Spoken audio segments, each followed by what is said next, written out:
मद P car चलाई दुर्घटना घटाइले पुलिस कर्मचारी जो कारणरू 3 जन युवक गुरुतर होई एबे हॉस्पिटल रे भर्ती होइछन्ते।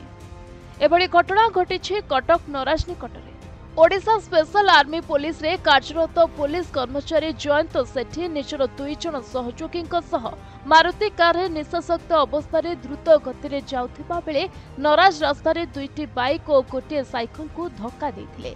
फल 2 जन आहत होइथिबा बेले जनक अवस्था संकटापन्न रहिछि।